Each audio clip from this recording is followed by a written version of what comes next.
Welcome to this week's episode of Being Human. I'm here with Paul Collier. He is the author of many books, but the one I've read is The Future of Capitalism. I've got it right here. He's also professor of economics and public policy at the Blavatnik School of Government at the University of Oxford. He's a fellow of the British Academy. He's a CBE. I know you didn't want me to emphasize all of those things, but yes, it feels like a great honor to have you on the show, Paul. So welcome.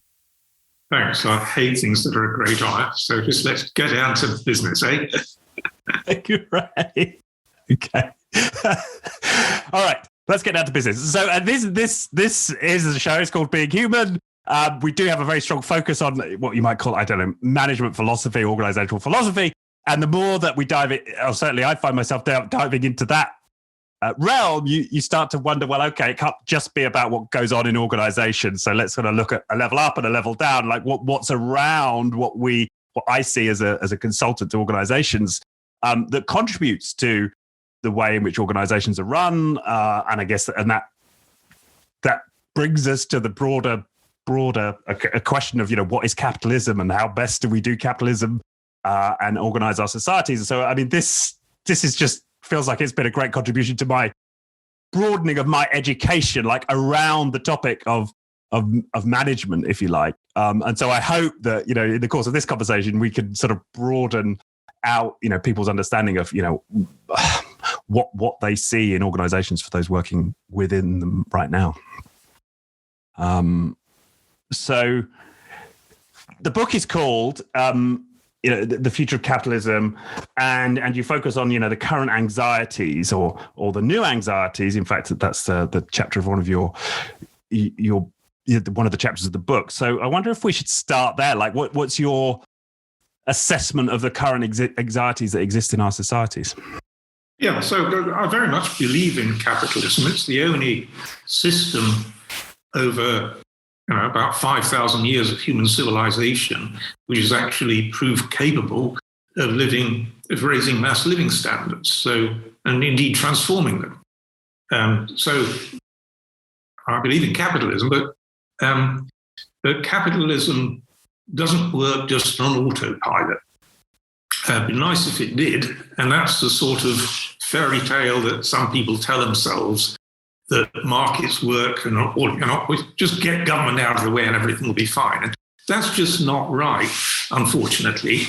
Left to itself, capitalism, driven by market forces, can go all over the place, and every now and then derails sometimes quite badly. I sort of count 3 big derailments, and we're living through one. This started around 1980 in a lot of the OECD economies, but very obviously in America and Britain. And that derailment was 2 new social divides. And they were new. The previous 200 years, so the first 200 years of capitalism, these 2 particular divides have been getting narrower. One was a spatial divide between very prosperous regions and very poor regions. And until 1980, for about 200 years, the gap between the really rich regions and the poor regions has been narrowing. And then from 1980, it starts to widen again. Pretty well all across the OECD, it becomes a divergence between the booming metropoles, the New Yorks, the Londons, the Paris, and provincial towns and cities, which periodically get broken. Like the city I grew up in, which was Sheffield. When I lived in Sheffield a long time ago, it was a really prosperous city, and now it's the poorest big city in England. And market forces which broke Sheffield in around the early 1980s. There's a famous film called Full Monty about it. I remember it. So there's my relatives becoming unemployed. So I got one foot in economic disaster and one foot in the overspill from booming London. I now live in North Oxford, which is, my street is just full of London bankers and lawyers, who are very, very prosperous. So I'm the sort of luxury overspill from booming metropoles. So that was one big new spatial divide. And the other was a new educational divide. And again, until about 1980, for 200 years, less educated people had been catching up with more educated people, with the spread of literacy and things like that. And from 1980, that went into reverse. The less educated people had invested in manual skills, and technology and globalization started to make those less and less valuable. And people like me, both my parents were at school when they were 12. So I was from a totally non-educated family. But I just sort of happened to hit the little window when you could get a good state education in a city now very poor. And so I got to Oxford. I ascended the normal ladders of academic success by one fluke or another. I got a chair at Harvard. I still got a chair in Paris where I lectured, and so on. And I still lecture in Oxford. So that became the new divergence. The fancy skills like lawyers and bankers were built upon going to getting a good university education, and the manual skills that most people had actually invested in were becoming less and less valuable. So those are the two big new social cleavages. That was the derailment of capitalism that started in 1980. Previously, the derailments of capitalism, the mass unemployment of the 1930s, the health crisis of the 1840s, both of which were terrible, but they'd both been fixed up. There'd been active public policy that had actually put the train back on the rails. And this time, which was really peculiar, for 40 years, those anxieties were just left to build up. And they built up to the point where they blew up. And that was Trump in America, it was Brexit in Britain, it was the Gilets jaunes in France, and the Le Pen surge and so on. So all around the OECD, you get these neglects of these cleavages, these widening cleavages, right. And the mutinies. So that's the background against, here's these new anxieties. Why don't we wake up and face them, put capitalism back on the rails? Right? And business has a central role in that. It had a central role in what went wrong, and it's going to have a central role in putting things back together. Right. Yeah. But that's just, that's one facet of our societies, right? How we organize our organizations, but you also focus in on the family and the role of the state, which is why I love the book, actually, from somebody with, I guess in some sense, a fairly narrow education around sort of management and organizations, you paint that landscape, which I appreciate. Yeah. Wake up, which is a little bit different from woke. So I think the underlying what was going wrong was two or three really bad ideas, which sort of infected business. One was a misunderstanding of how much we could know about the world. One was a misunderstanding about human nature, right? What humans were like. And one was a misunderstanding about human rights, really. So we became obsessed with an idea that the world was fully knowable if only you picked the smart enough people to run it.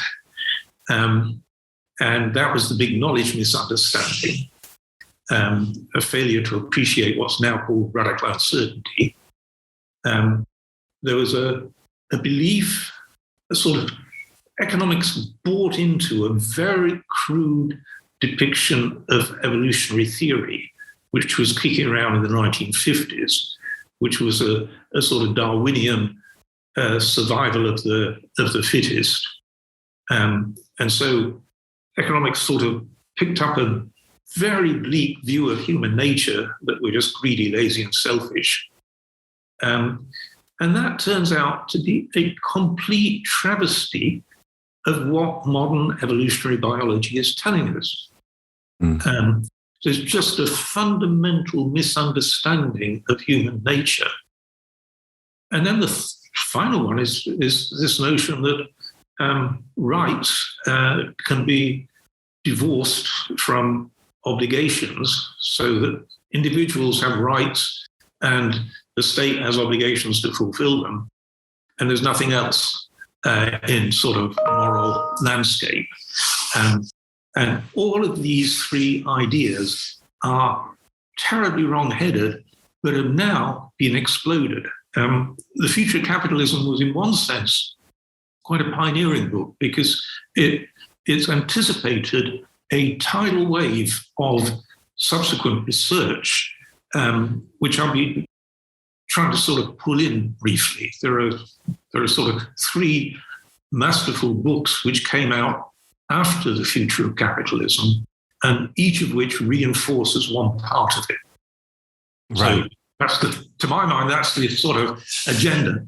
Let's clear away these lousy ideas which infected business schools for 40 years, which are now actually being abandoned, thank goodness. Right? If you go now to business school, you learn different things than if you went 10 years ago. Yeah, so that's what I understand. I'm in fact, fairly good friends with somebody at Oxford University, and that's what she tells me, is that the curriculum is changing significantly. Okay, so maybe there's a good framing for the next part of the conversation then. So let's start with this idea that we're selfish and ruthless, and that should be our sort of model for how we base capitalism. So what's wrong about that, and how are we different? Yeah, okay, very good. So there are a couple of wonderful books that have come out since, but I'll just show one. Nicholas Christakis, Blueprint, The Evolutionary Origins of a Good Society. Right? And Christakis, he's head of evolutionary biology at Yale. His counterpart,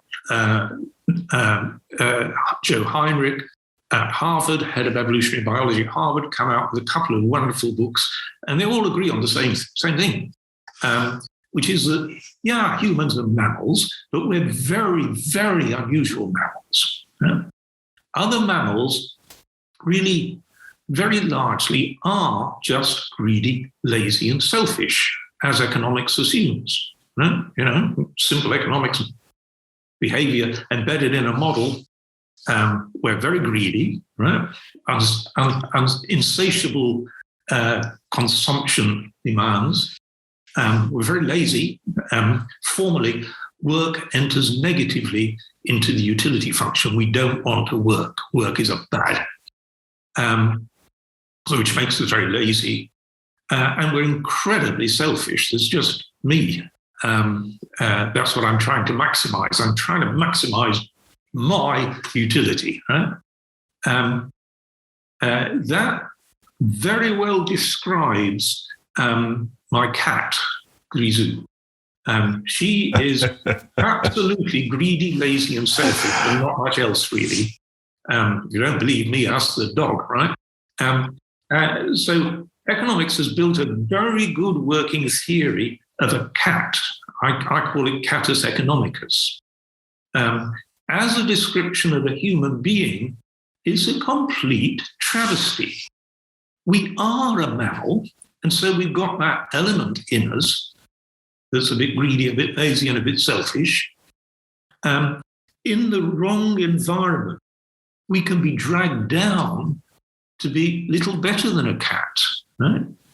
But what evolutionary biology is telling us is that we only survived as mammals when we came down onto the savannah from up in the trees. We only survived by forming new instincts, an evolutionary process which made us quite extraordinarily pro-social and cooperative and collaborative in groups. And so our natural, as it were, organizational entity is a group. From the moment of birth, our first sense of identity is belonging to a group. We only get an idea of ourselves as an individual from being a member of a group. So we start in a group, and so our identity is a group identity. That's what we want to belong to the group. We want to have the good opinion of other people in the group.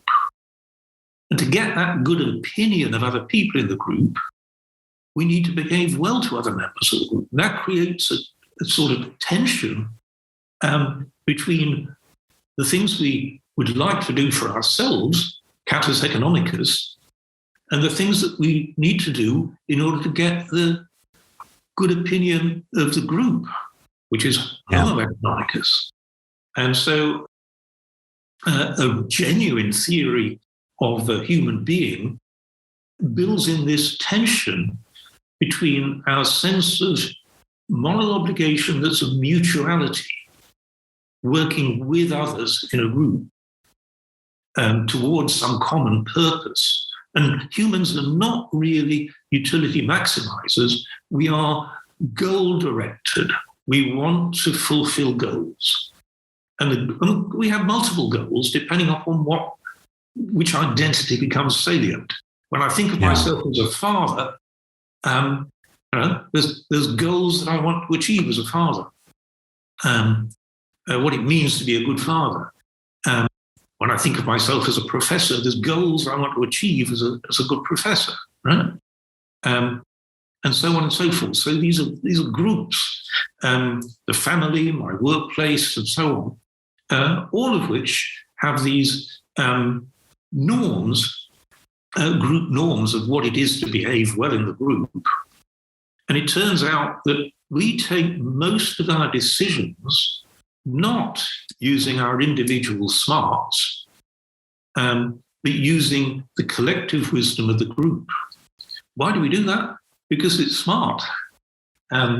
Because the collective wisdom of the group has a lot more experience, a lot more wisdom, has seen a lot, knows a lot more than we can possibly do just as individuals.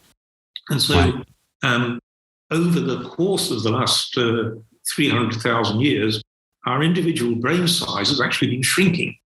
We're probably less smart than the average Neanderthal individually. Wow. But we're very much better at cooperating in groups. And why is our individual little brains shrunk a bit? We don't need them as much. It's the collective mind that is guiding most of our decisions.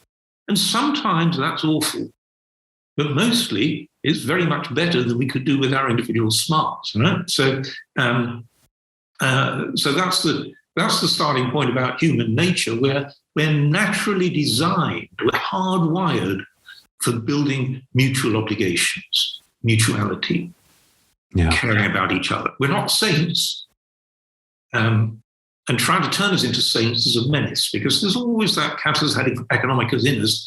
We're always facing this tension between what we ought to do and what we individually want to do. And if you push it too far, if you demand that we're all saints, we won't be.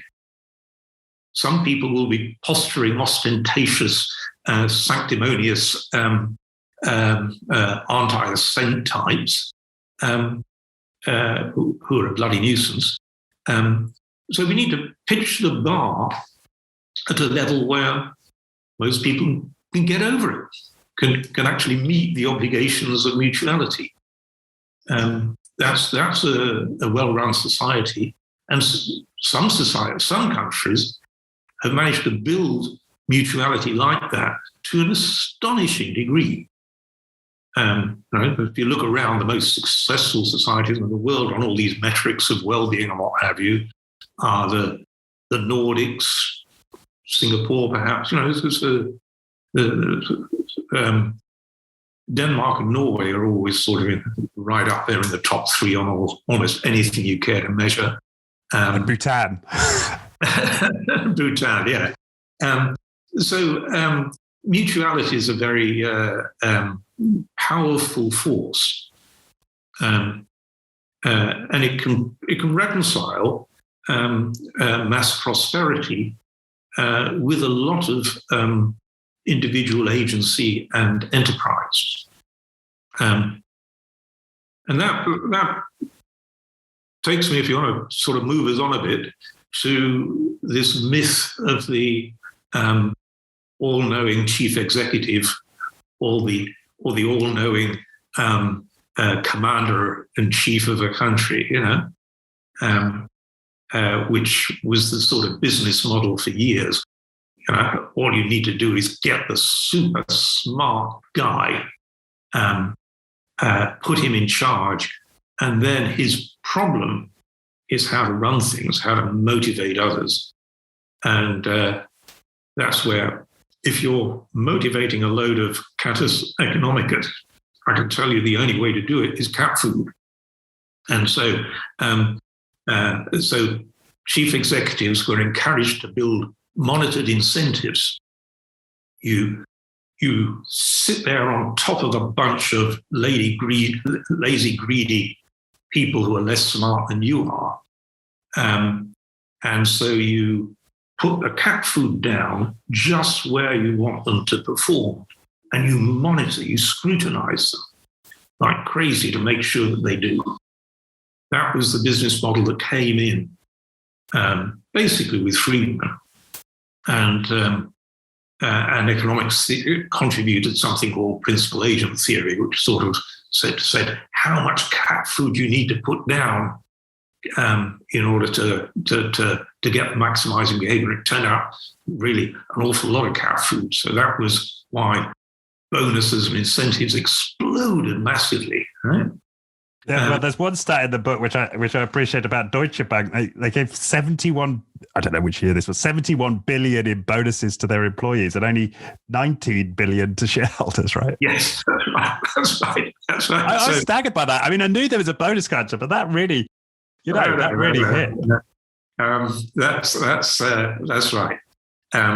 And you get these huge increases in inequality between the pay of the so-called stars, who know everything, and everybody else who's then just sort of bossed around.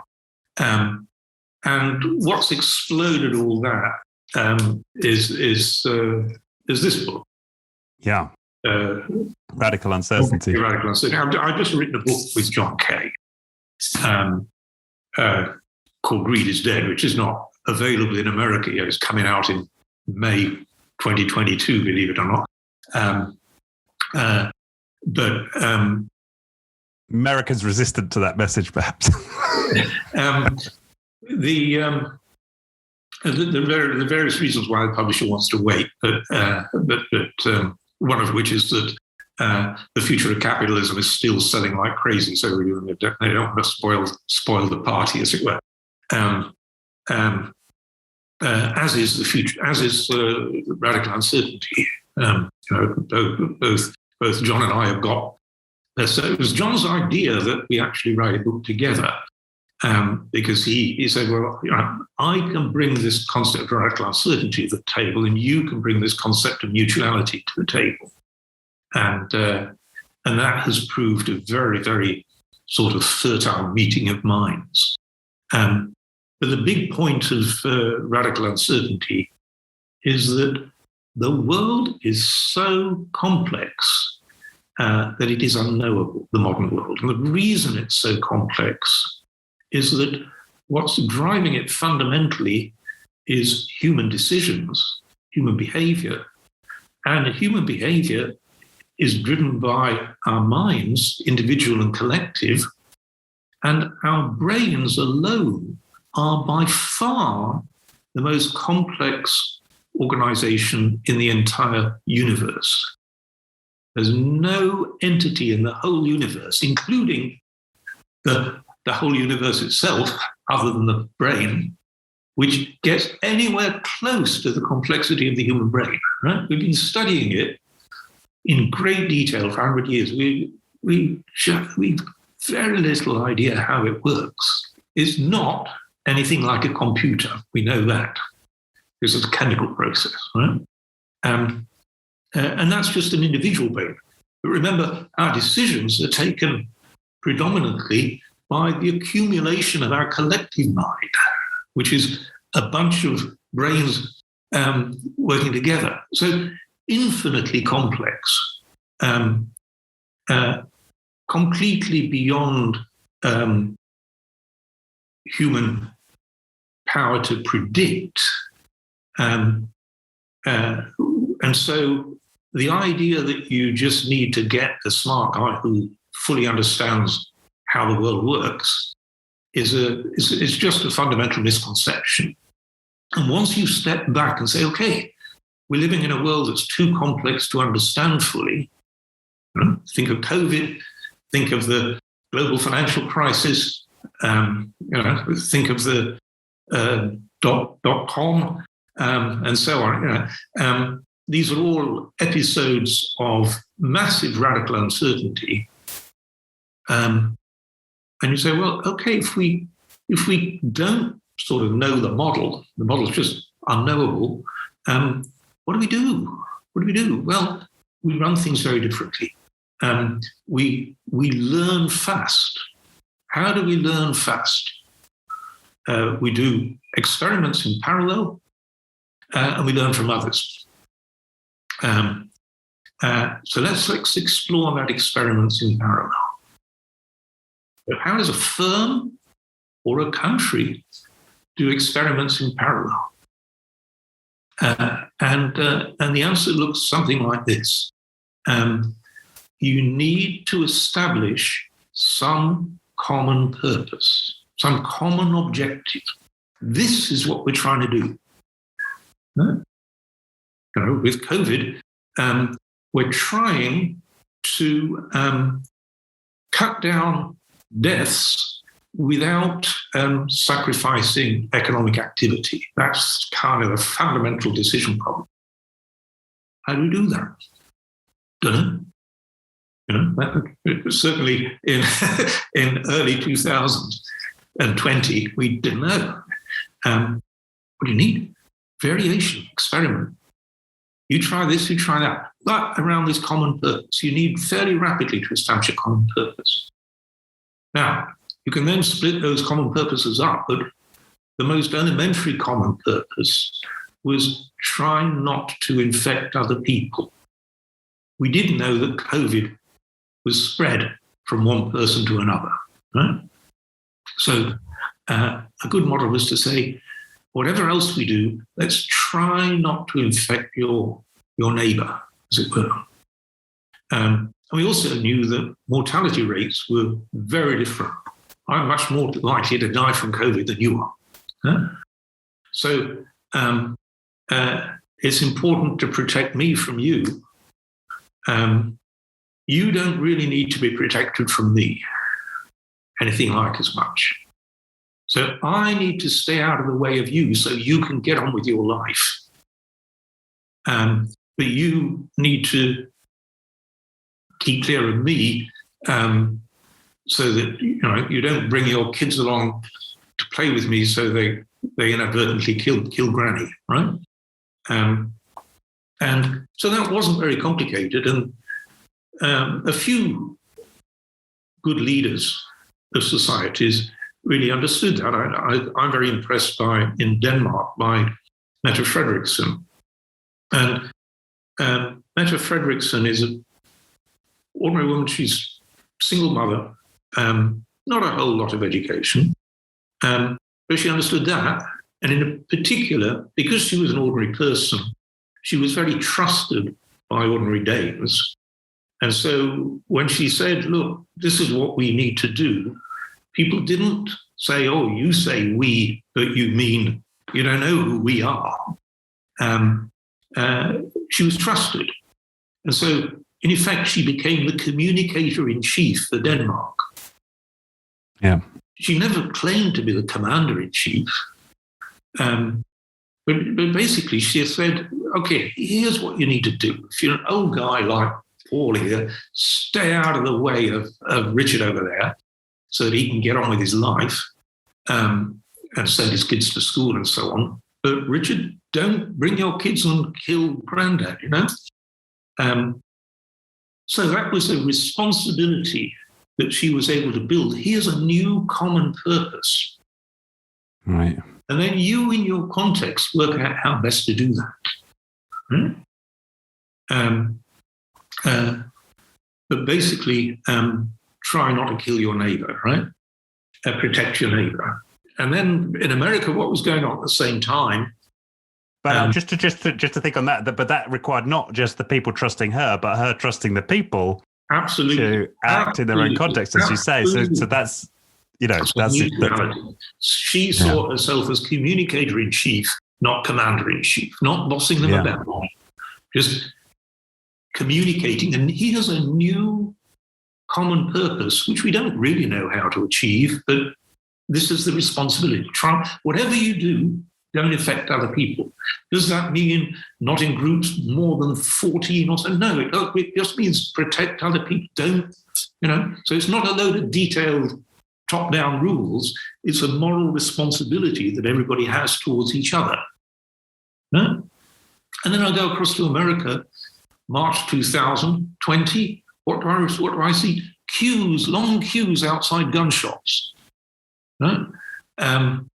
Rampant, this is after 4 decades of rampant individualism. My rights, my this, my that, right? My right to protect myself. How? By buying a gun, shoot my neighbor, right? Now, it turns out that shoot my neighbor is not as effective as protect my neighbor in reducing the incidence of COVID.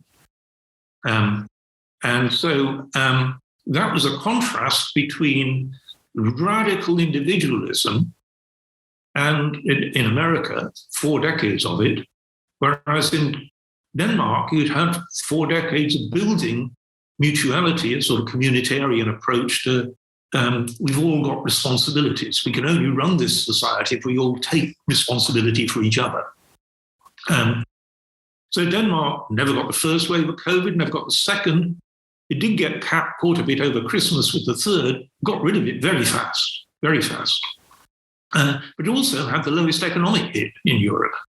Yeah. Because people were able to get on with their lives. It wasn't a load of fussy top-down, do this, do that. It was people working it out for themselves. Well, of course we can send our kids to school, but we won't send the kids around to granny. Yeah. Anyway, so that was the sort of mutuality in practice in the level of a country. Now, at the level of a firm, and this is really important, if you're running a command and control top-down, I know best, here's the commands and here's where the cat food is, and I'm going to watch you like a hawk. What you lose there, what the commander-in-chief doesn't get is, if you like, willing compliance around a purpose. He gets people scurrying around after cat food, and after a while, what their big interest is how can I get to the cat food without actually doing what this bastard wants? Yeah. And that is a psychological process called reactants. If you're deprived of autonomy, you try and re-establish autonomy by doing the opposite of what you're being ordered to do, but you still want the cat food. So you game it. You do whatever. Yeah. And so in the Bear Stearns, remember Bear Stearns? Bear Stearns doesn't exist. Yes. Bless it. But their slogan, their mission statement in their lobby was, "We make nothing but money." What an inspiring, who wants to work for Bear Stearns? We make nothing but money. Well, the sort of people it attracted, I think, stuck a couple of little words at the end of that. We make nothing but money for ourselves. And now it was very clear where the cat food was put down. You got a bonus for doing a deal, which kicked in commission and so on for the firm. So there was the cat food. How could you get the cat food, lots of it, without actually doing what the firm needed? And the answer was you entered into deals which were pretty risky, but by the time they blew up, you'd have got your bonus. And so, who bankrupted Bear Stearns? The employees of Bear Stearns. Yeah. With deals which blew up. But did they make a lot of money for themselves? Sure. So that's the problem with the top down. I know best. Here's the command and control. Here's the cat food. What's the alternative? Well, the alternative is something analogous to what Mette Frederiksen did in Denmark. Set a common purpose for the firm. And it doesn't have to be, we've got to save the world. Right? That's a silly sort of objective. It can be a very practical objective. We want to discover a vaccine, something like that. That's a very clear purpose. It's good for the firm, good for society as well. So it's a purpose that you can defend in public and say, we're trying to build a better mousetrap. That's fine. Yeah. That's fine. People want a better mousetrap. That'll improve people's lives, except for mice. So that's just fine, right? A purpose. Not a purpose which is socially destructive. Yeah. That if your purpose is let's get people addicted to this drug, so they'll buy a lot of it until they drop dead. This social media platform, which exactly. I got 3 teenagers in the house, and trying to drag them off the addictive properties of games is damn, especially when you know that the games are designed to give these little pleasure hits every few minutes, so that the decision problem faced by the mathematicians who've built those algorithms, who are the cleverest people in the world, is how do you keep people on that screen for as long as possible? That's not actually a very admirable purpose. It's not a socially defensible purpose. Do we really want teenagers to be just on the screen playing games for as long as possible? No. Right? Why does the firm maximizes screen time? You maximize advertising revenue, but it's not a worthwhile, socially worthwhile purpose. So it has to be a socially worthwhile purpose, but there are an awful lot of very socially worthwhile purposes that firms do. Otherwise, we wouldn't, we wouldn't have prosperity. But then you say, that's the purpose. We want to get a vaccine. We don't know how to do it. And then the genius of devolved capitalism is you can both devolve and compete and collaborate all at the same time. So you devolve down to teams where people naturally join into a team, get a common purpose, which you set. So as communicator-in-chief, you set this new common purpose, and then you leave it to the teams. And each team tries in its own wonderful way. And then the business of the chief executive is to hoover up the evidence from all that experiment and say, this is working, this isn't. Go on, look, let's try that one. You know, and that is the real genius of capitalism, and that is the dynamic. It's not sort of static efficiency; it's a dynamic process of innovation. Yeah. And we've organised business with too little attention for dynamics and innovation, and too much for maximum efficiency within a known system. Yeah. We're not in a known system. We never will be. And so we need to just get back to what capitalism really is best at, which is this mixture of teams competing against each other, but then collaborating. And all the great life-transforming innovations, you know,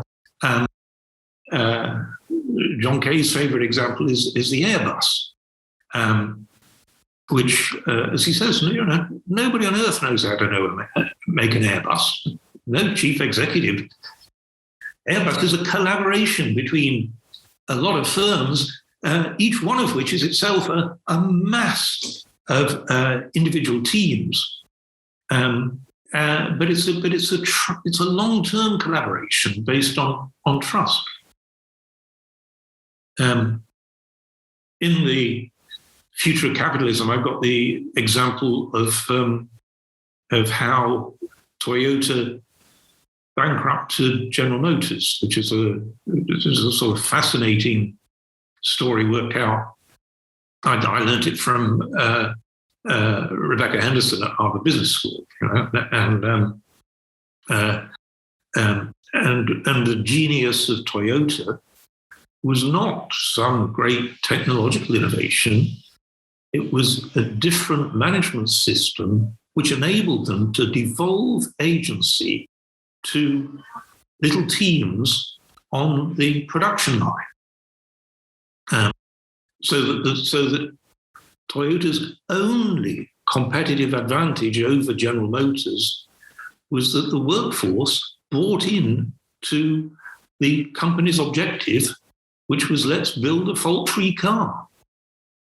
And in order to do that, the only way you could do it was devolve agency to the individual workers in teams on the production line. What I love from the story of the book is because there's the famous and-on chord, right? Yeah, which is where right. any worker on the line could pull the chord. They put him into General Motors, and it's finally, after they're at the 15th consultancy report saying what was going wrong, the chief executive got it. So he said, they got and-on chords, we get and-on chords, right? And they hung them up. And what happened? The line managers knew if Fred had got a chord that he could pull that would inflict $10,000 a minute damage on General Motors, by God, he hated General Motors management. He was going to pull it. And so what did the line managers do? Because they were on bonuses as well. They tied the and-on chords up. If you wanted a great visible symbol of we don't trust you, that line of tied on and-on chords must take a biscuit, right? Yeah, I mean, that was my favorite image of the book. You know, that just seemed to sum up, you know, the difference in levels of trust, right? Absolutely, perfectly illustrate it. General Motors started this story as the most profitable company that had ever existed on Earth. It ended it bankrupt. Toyota didn't. Toyota won a very, very unlikely struggle with this giant company that had far more resources and initially far more consumer loyalty. So it was a massive demonstration of the power of devolution, shared agency, mutuality. Yeah. We moved away from it. We moved away from it. That was the tragedy. Business. And you wonder whether GM started with more mutuality, higher levels of trust, or whether they devolved into having less trust. Be interesting to know the history. There is some sort of work on those issues, the early history of the American motor industry, but it seems to have fairly rapidly morphed into this sort of thing parodied by Charlie Chaplin, the cog in the wheel. So that sort of worked until it didn't work, basically. But it's, of course, it's not just true of the automotive industry. I mean, something we've highlighted on the show several times is the level of disengagement just across all firms, across all tech. It's extraordinary, the levels of disengagement. People just, show up and get on with the job, but levels of engagement are very low. Yeah, and of course the same with government, because government, absurdly, government decided to copy the techniques in business, pioneered by the British government. And so this monitored incentive stuff got infected government to an astounding degree. I mean, we tell the story in the head of the British Civil Service was put on a bonus system, an annual bonus system with a performance contract, incentivized and judged by the Prime Minister. And can you imagine? There's the head of the civil service of a country who's supposed to be motivated by getting by bonus because I've done a good job this year. If you can't be proud of being head of the British civil service, and if that isn't an incentive to do a good job, if you actually want some cat food placed exactly here in order to do a good job, you're the wrong person in the job. You've not understood what it is to be head of the civil service. That's the honest truth. And of course, all these things were a complete sham. How could a prime minister observe? So everything was designed around these shams, which then became a pyramid of sham incentive schemes across the public sector. But what was not sham was the loss of agency and the loss of trust. Yeah. So if you think business is disengaged, just look at the public sector. And that is a tragedy of this model of the top knows best. Britain suffers from this massively. It's a it's the most centralized government decision process in the whole of the OECD, with the exception of Scotland, where power has been devolved to Edinburgh and a little bit to Cardiff. So an amazingly centralized government decision structure. And the incentives seem to be to centralize more even within government. So you move all decision taking basically into the Treasury, nominally to Downing Street, but 10 Downing Street, but actually to 11. With the Treasury doing this close monitoring and scrutiny, that would be fine if the Treasury really did know everything. It doesn't. I think I give the example in the book of the Treasury trying to estimate the value of the 3G mobile phone network. That's right, yes. Where they estimated it was worth £2 billion. And one of my colleagues at Oxford managed to get to them and explain that there was a much better way of finding out what it was worth, which was a rather complicated system of auctions. And the only unlikely part of this story is the Treasury listened. I think he was recognized as a very, very fancy economist indeed. So they better not mess with him. And instead of getting 2 billion, they got 20 billion. So the British Treasury was out by a factor of 10, right? on a something that was in one sense a very well-defined problem. What is a 3G mobile phone network? Well, when you get to something like COVID, it's not even a well-defined problem. You can, whatever question you ask, it turns out, if it's a meaningful question, it turns out to be ambiguous in interpretation. And so we, the level of we don't know that should be searing the souls of Treasury officials is very high. But actually, they're running the show as if they know everything. Right. I mean, that's a really powerful example now. I reflect on it again because you see the mechanics in action there. They've devolved, right? Every firm now has the opportunity to come up with its own estimate of what they think it's worth. There's some competition between those firms, and it gets you to a much better outcome for everybody. Yeah. So devolved. That's the real genius of capitalism. This ability to devolve, collaborate, and compete. And sometimes you need to collaborate. Sometimes you need to compete. Sometimes you need to collaborate at a high level. Sometimes at a low level. The basic principle is subsidiarity. Collaborate at the lowest level at which it's necessary for that problem. Yeah, and you can imagine in that scenario, there would have been some collaboration between some of the vendors and their suppliers to come up what they think is the right price. They form consortia, and that's what happened. You need this sort of flexible system where you can rapidly move to a higher level of collaboration if you need it, low level, otherwise it's a default option. I sometimes tell the story of the Israeli Air Force, which is generally recognized as about as efficient an organization as you can possibly get, competent. And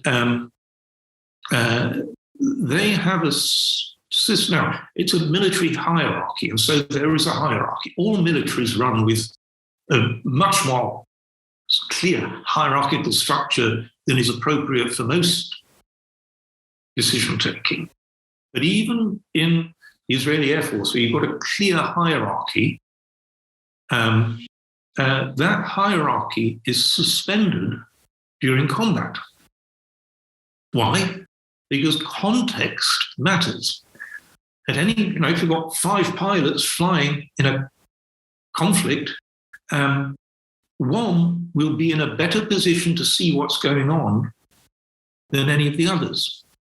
And so the Israeli Air Force decision rule is that in combat, whichever pilot has the best view of what's going on, they take command. That overrules the normal military hierarchy. Right? So it's completely flexible, defined by context and purpose. And so that tells you even a military hierarchy needs actually to be flexible. Yeah. The level of collaboration is going to change radically depending upon the actual context of a combat. And even who's in charge should change. Now, that's the military. Most organizations, most decision problems are much less well suited to hierarchy than that because they don't need instant decisions with somebody in charge. There's much more suited to discussion within a group. Yeah. So moving to a style of business in which we actually harness the advantages of radical uncertainty. Thanks to radical uncertainty, we can get constant innovation. We can move forward.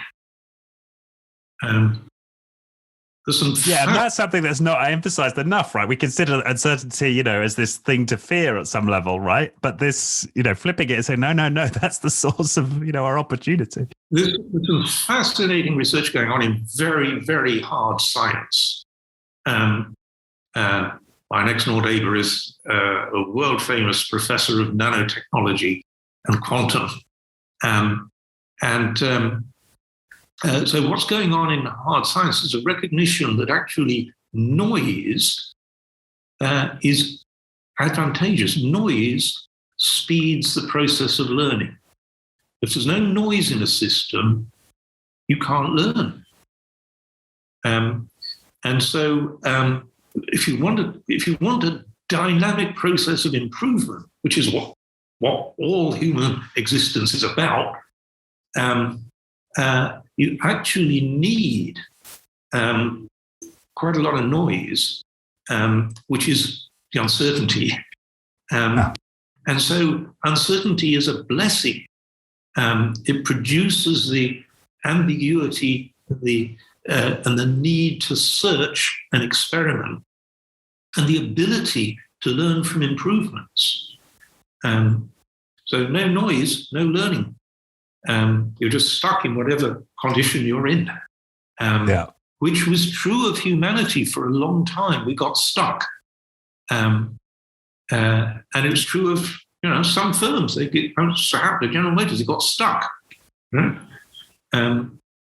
And so you need the sort of shocks of uncertainty, and then the intelligent responses of rapid learning that gives you a dynamic. Yeah. Now this is, I think we've just been focusing on firms now and how we can think about managing and leading them. But what you detail in the book then is this broader set of ideas about what's the best context in order for us to have these dynamic firms that embrace uncertainty and are innovators. So what have we got to change about the context in which we're doing business or society at large to have this happen? So that's the move to mutuality. And the key book that's come out since The Future of Uncertainty is Michael Sandel's book, The Tyranny of Merit,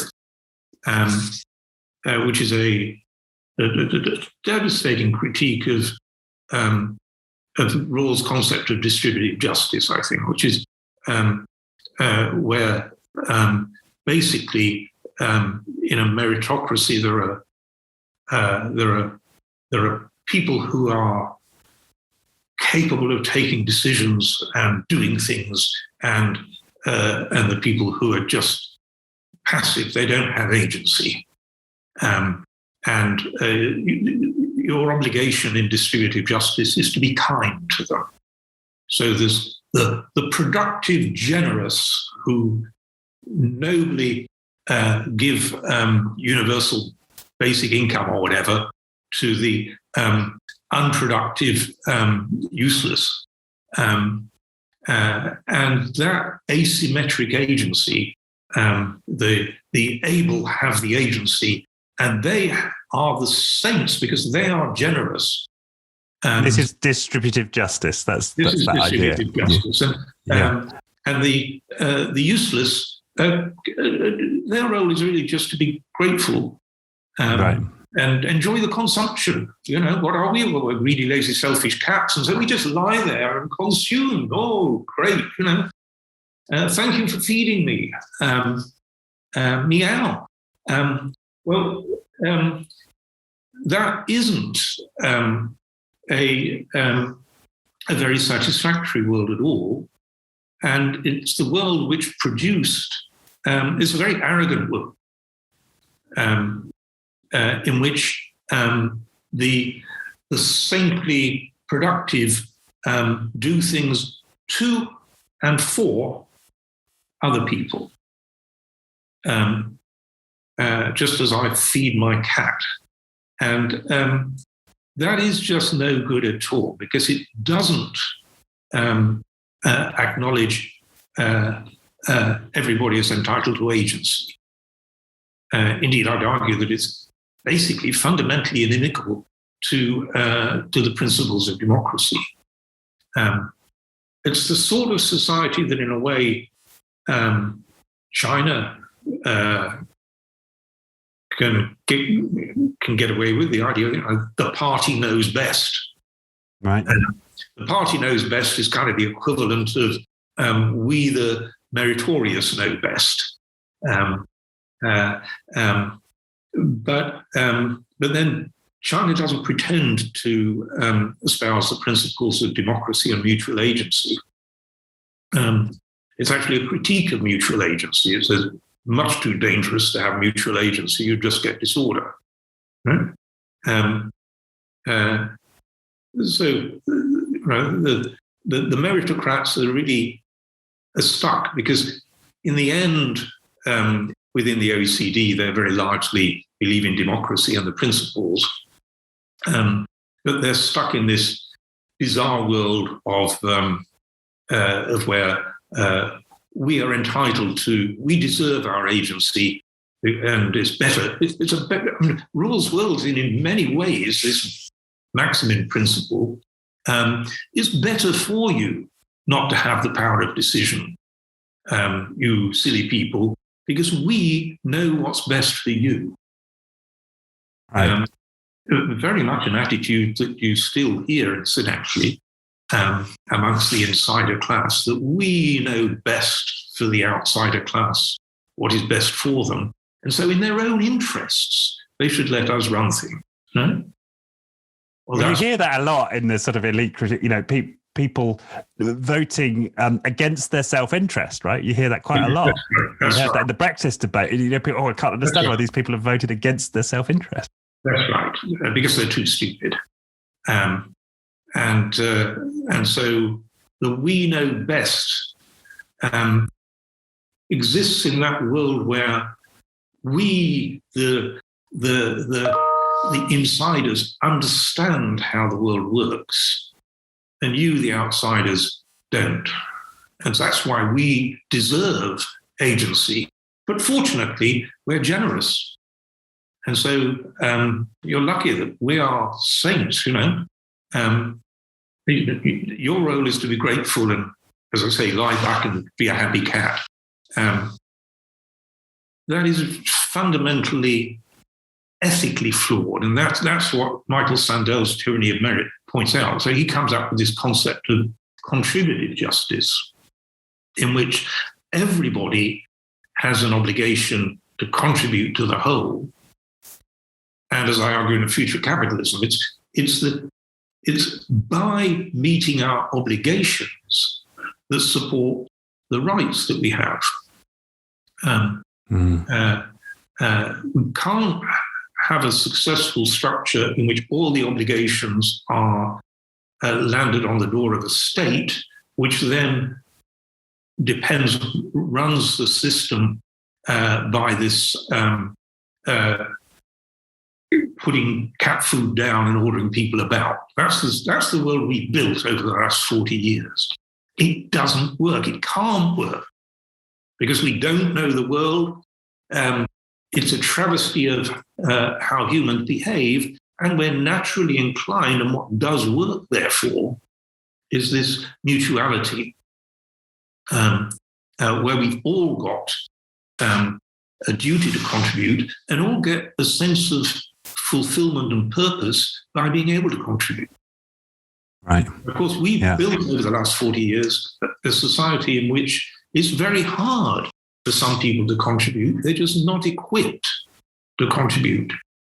They live in places where there are no longer decent jobs, and they're no longer trained to do the demanding jobs that would be needed in these places. And so there's a double task of bringing job opportunities for productive work to places where people feel they belong, and equipping those people with the skills they need in order to do this.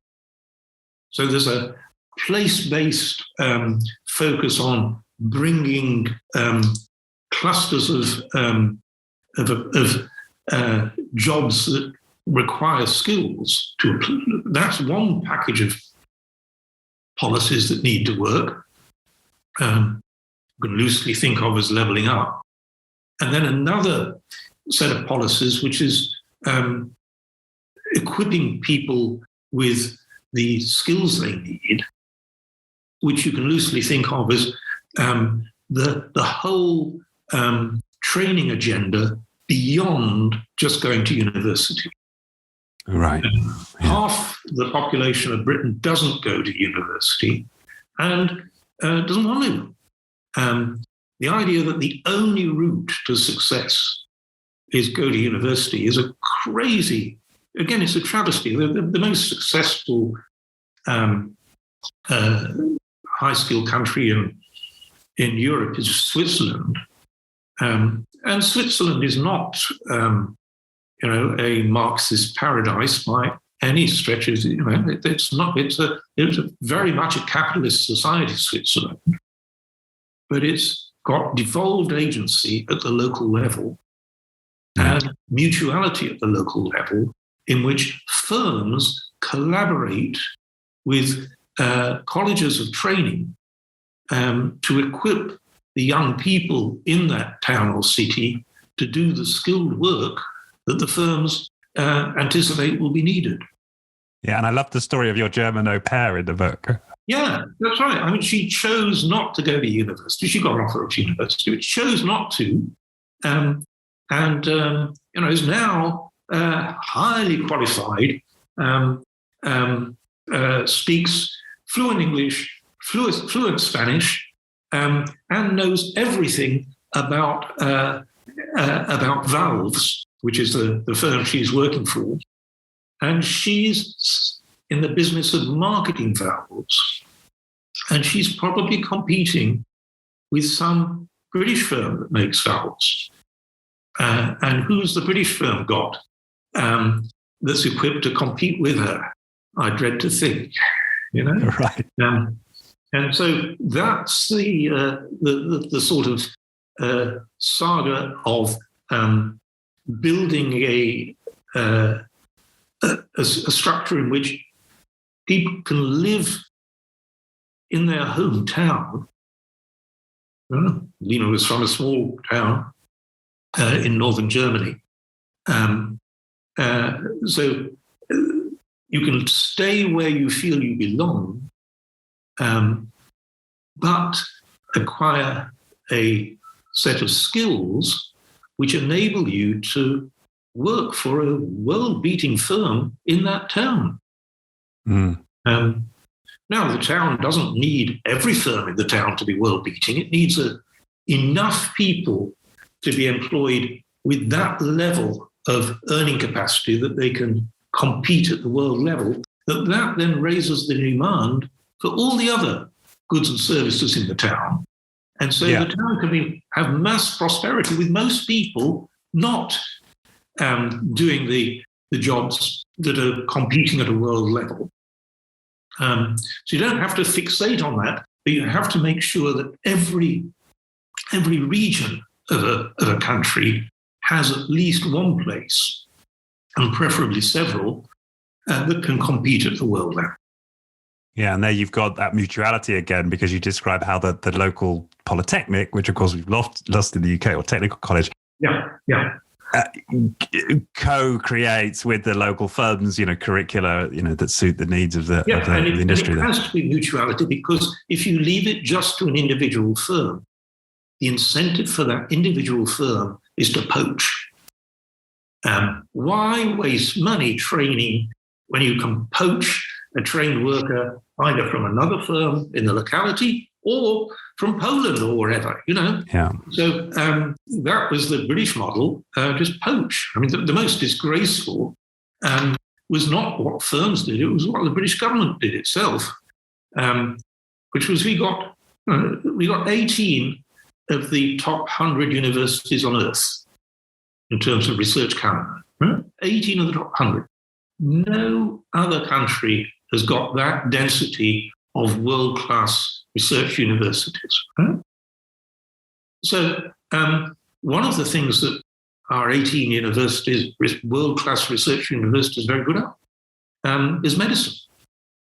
So you'd think we'd be training loads and loads of doctors who could then staff not just our own National Health Service, but the health services around the world.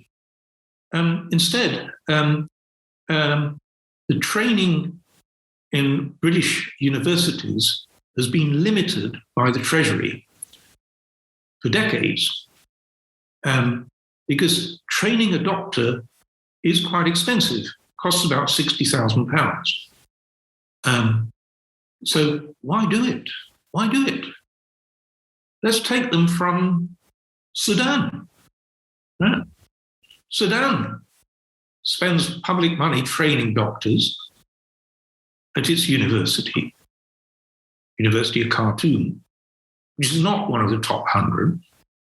And of course, Sudan is very, very poor. So devoting public resources to training doctors in the Sudan is a big national sacrifice.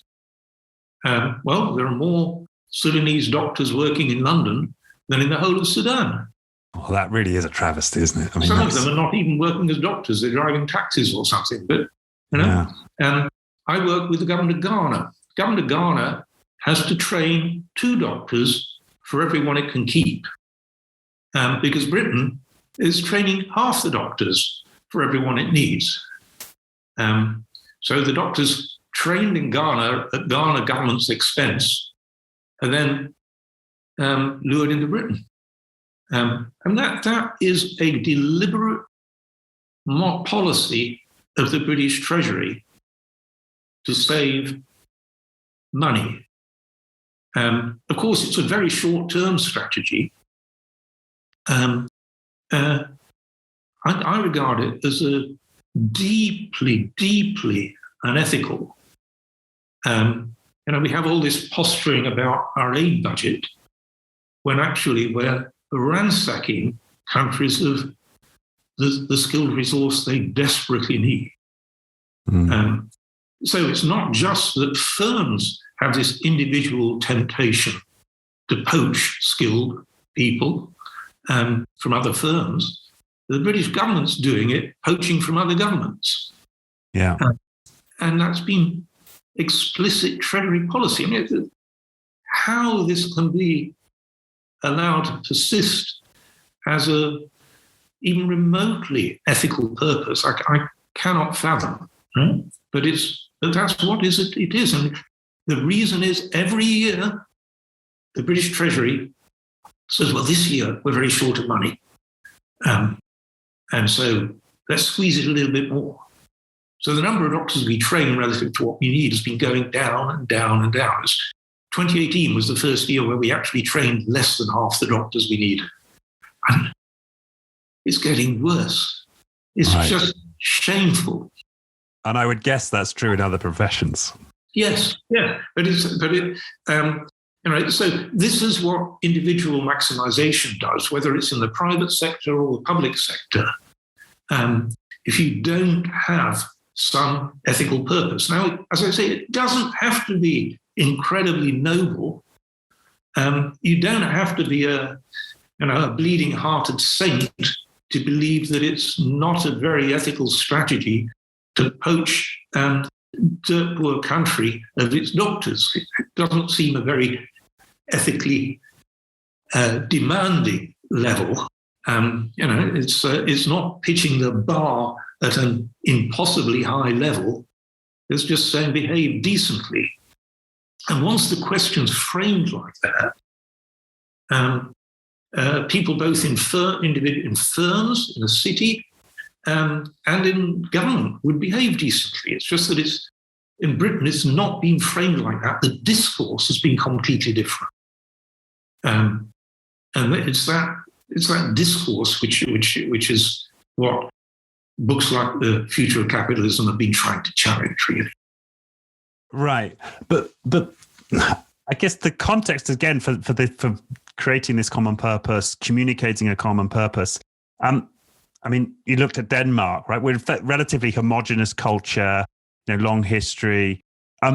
To what extent does that play in, culture and the homogeneity of the society? And because don't we have a different challenge in places like Britain, where we've got a fairly diverse society? I think it's perfectly possible. I mean, first of all nations are artificial constructs. Yeah? If you go back even to the 19th century, Denmark was viciously divided, viciously. There was a totally brutal aristocracy that was literally stringing up peasants on trees, hanging them, dead peasants hung on trees to show other peasants where power lay, right? Modern Denmark has not always been Denmark, right? If we go far enough back, we get to Viking traditions, which were running a very big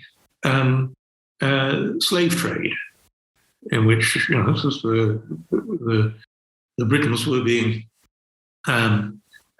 kidnapped and sold off to slave markets in Rome and Baghdad. So it's not that Danes are naturally homogeneous, it's that they've been brought together by good political leadership over the course of a relatively short period. And so all nations are artificial constructs. They're built by good leaders around common purpose. And it doesn't also, the nicest thing, it doesn't actually have to be built from the leaders. It can be built bottom up. And so there's one final encouraging book I'll turn to. Here we go. The Upswing. Uh-huh. Robert Putnam, the undoubted the top political sociologist in the world, university chair at Harvard, fantastic, honorary doctorate from Oxford and God knows. And what's the Upswing about? It's about America in 1900.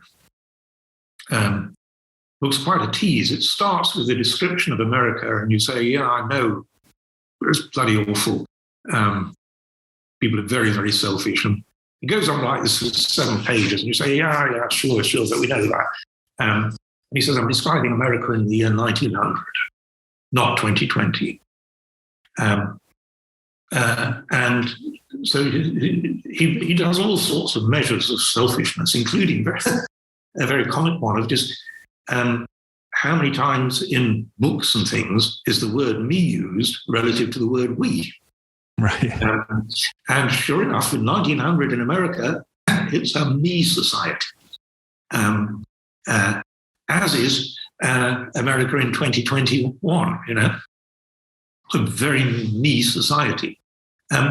But America pulled out of the upswing was the build up of communitarianism in America between 1900 and 1960.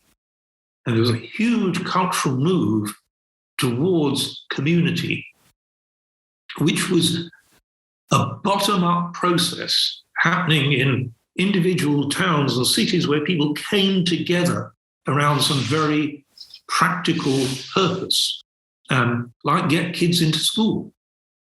I didn't realize, but mass primary education in America was overwhelmingly achieved by a voluntary process at the community level rather than a top-down national policy.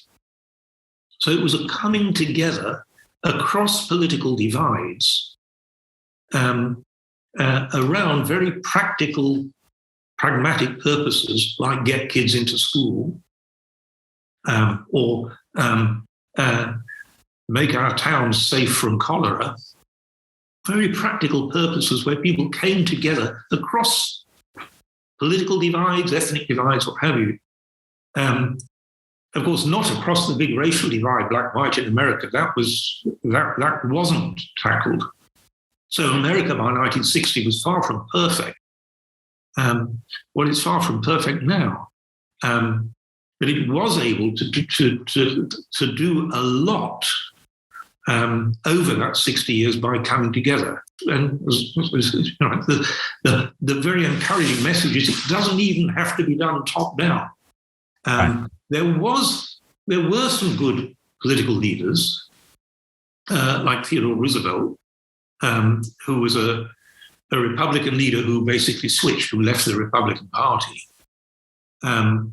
But it doesn't have to be. It was in many ways, Roosevelt was responding to this prior bottom-up process around common purpose. So that is the very encouraging message that you can build across divides as long as you have some practical purpose that people worry about. And so you don't need, you can have disastrous societies which are ethnically homogeneous. And you can have multi-ethnic societies. Think of North Korea. Exactly. So, and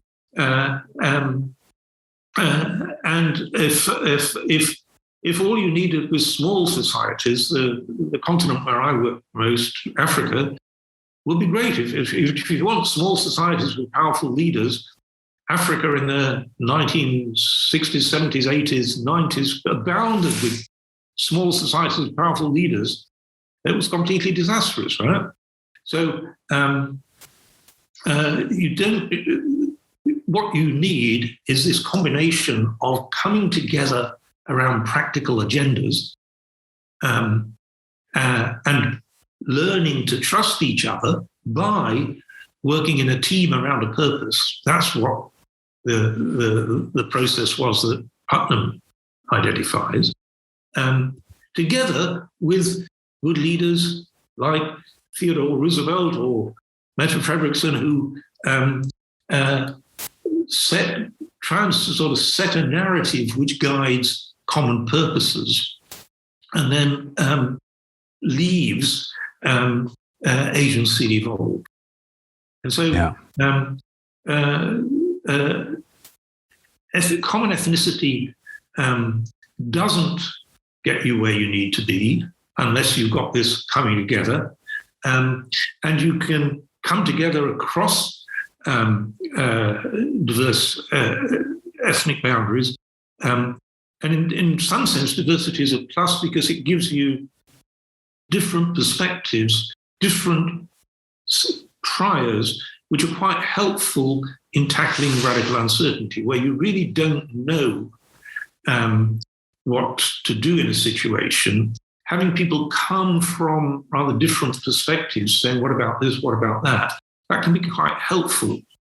It's like noise being helpful in getting you to a solution. Right. What's a killer is oppositional identities. Which seems to our society right now seems to be riven with building oppositional identities like crazy. I did some work in Wales, which is a small society with long history. You'd have thought it would be easy for Wales to come together. The first thing I was told when I arrived in Swansea was, our problem's Cardiff. And so on, and it got worse from then on.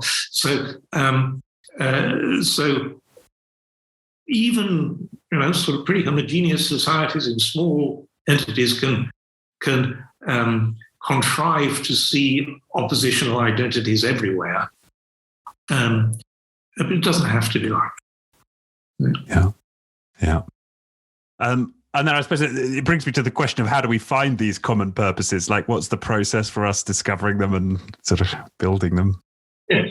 So, first of all, because of 40 years of neglect, there are an awful lot of very practical anxieties which are staring us in the face. that's why the subtitle of the book is Facing the New Anxieties. They're there if you just open your eyes and look, right? It is, I think, obligatory on the, as it were, the insider class, the people like me who are educated and living in prosperous places, to listen to people who are not so advantaged. And why I was a better place to listen than most people was that I grew up in a world where people, my family, weren't well educated, and our city collapsed into basically impoverishment. And that's why one of the reasons your book is having such resonance, right? Yeah, you've got an empathy that perhaps a lot of academics don't have. Yeah. So I had a foot in each world, and in that sense, I'm bilingual. And we need more bilingualism. People who can speak to and understand each of our bitterly divided worlds and bring them together. Once we start to focus on the anxieties that are common, there's so much practical stuff we can do. There's some very low-hanging fruit. We can fix these problems. Other countries have already fixed them. And that's why I'll close with the one other way of rapid learning. If you're facing radical uncertainty, learn from others. Right. Which the British civil service was so arrogant it refused to do. The British civil service thinks the only other country that exists is America, and as long as we do better than America in some respect, which is unfortunately not that hard in many respects, the civil service is congratulating itself. It's not good enough. Yeah. Okay. Well, Paul, thank you. Just such an enriching conversation for me. Okay, and I hope let me close with a message. I wrote the book as a readable book because I need ambassadors for the ideas. And boy, the ideas are spreading. The book's in 20 languages. Most of my speaking engagements at the moment are in Latin America because for some reason the book resonates deeply with the bitterly divided societies across Latin America. So please read the book. I don't care whether you buy it or steal it or borrow it, but read it. You can listen to it on Audible. I listened, some of it I consumed through my ears. And then be ambassadors for the ideas, because by coming together, we really can make a very much better society than the one we've got. Wonderful. Well, thanks once again. We'll put a link to the book. Is there anything else you'd point people to? I mean, we can also link to some of the other books you've referenced in the show. The books that I've mentioned are all superb books, well worth reading. And for that matter, Greed is Dead is a mercifully short book, which is a sort of update. Okay. On that note, I can say bye-bye. Thank you so much for your time. Really appreciated it.